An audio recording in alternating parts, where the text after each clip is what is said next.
Ten years ago, Nintendo released arguably the most controversial entry into the Zelda series, The Wind Waker. The unique cel-shading visual style, dubbed toon rendering, sparked an intense debate amongst fans and critics about the aesthetics of the game. In the end, The Wind Waker went on to be one of the worst-selling 3D Zelda games, despite its critical acclaim. Flash forward to the present, and Nintendo is blowing a second wind into Toon Link's sails with The Wind Waker HD, an enhanced version of the 2003 GameCube game. While other developers have jumped onto the HD remake bandwagon over the past few years, Nintendo really never got on board with the program, making The Wind Waker HD their first attempt. From top to bottom, this is an amazing-looking game with an incredible aesthetic that stands the test of time. The HD update only improves the visuals to deliver something truly gorgeous, and the soundtrack has been slightly revamped. It's not without a few signs of wear and tear, though. Frequent frame rate drops are all too noticeable, and odd lighting in certain situations breaks the aesthetic consistency by giving Link a more claymation-style appearance.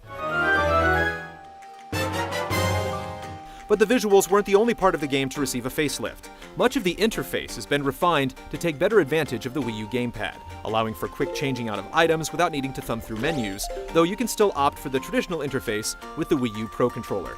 You can also take advantage of the gamepad's gyro controls for aiming in first person. But if that's not your cup of tea, you can stick to the analog sticks, no matter what controller you prefer.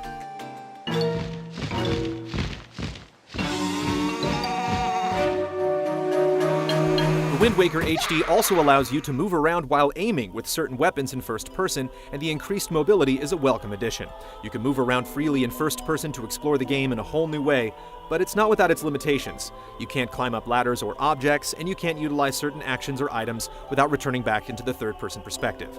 Items that make use of this new mechanic greatly benefit from it, but in general, it's a nice novelty. The only minor headache with the system is trying to aim with the bow using this new setup, which can be frustrating at times if you're using the Wii U Pro.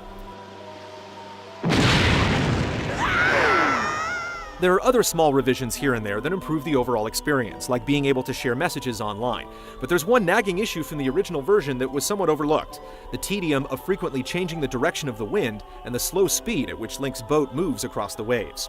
Sure, later on there's a new item called the Swift Sail that instantly changes the wind direction in your favor and greatly improves your sailing speed, but it's an optional item tucked behind an obscure side quest. Given how much criticism was aimed at the sailing mechanics 10 years ago, this is a rather significant oversight. Nintendo did take the time to address the other major complaint about the Wind Waker, the notorious Triforce Shard fetch quest. Players originally had to gather 8 shards from across the ocean, bring them to an NPC, and pay a significant fee to have them deciphered, and then sail to 8 more locations to gather the necessary items to complete the quest. It was the very definition of tedious, but Nintendo has improved the process by reducing the charts you have to gather and decipher to only 3. The other 5 charts no longer exist. Rather, you can proceed directly to the remaining items once you reach a certain part in the story.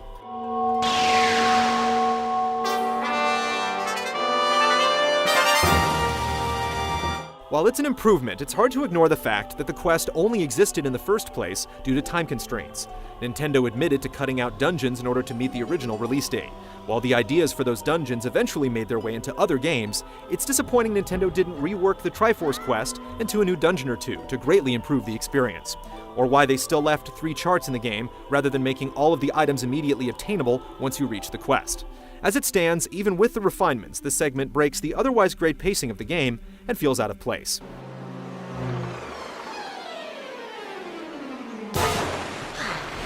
The game has some truly spectacular moments with one of the best individual stories in the series, but there are still several flaws that bog down the experience.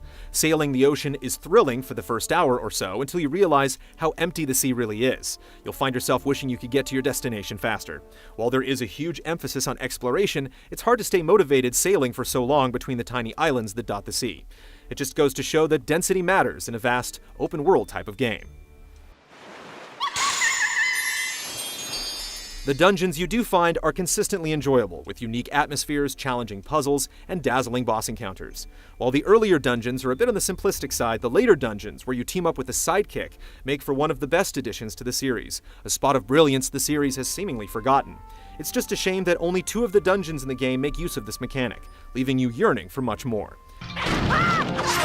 Combat is fast and frantic, utilizing a unique blend of audio and visual cues to enhance the experience. The Wind Waker was the first game in the series to introduce the parry mechanic, which makes for more intense battles. While it all handles well for the most part, there are hiccups here and there with some cases of odd hit detection and occasional control issues. Otherwise, it's a simple, yet engaging system that set the tone for future installments. It's clear that Nintendo put a lot of love and care into this update, but it's not without some imperfections.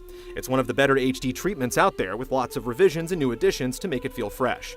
The core experience is still largely unaltered, and with that comes a set of problems that have persisted since the original release. Though it's difficult to overlook these flaws, the Wind Waker HD still makes for a solid game and an enjoyable experience.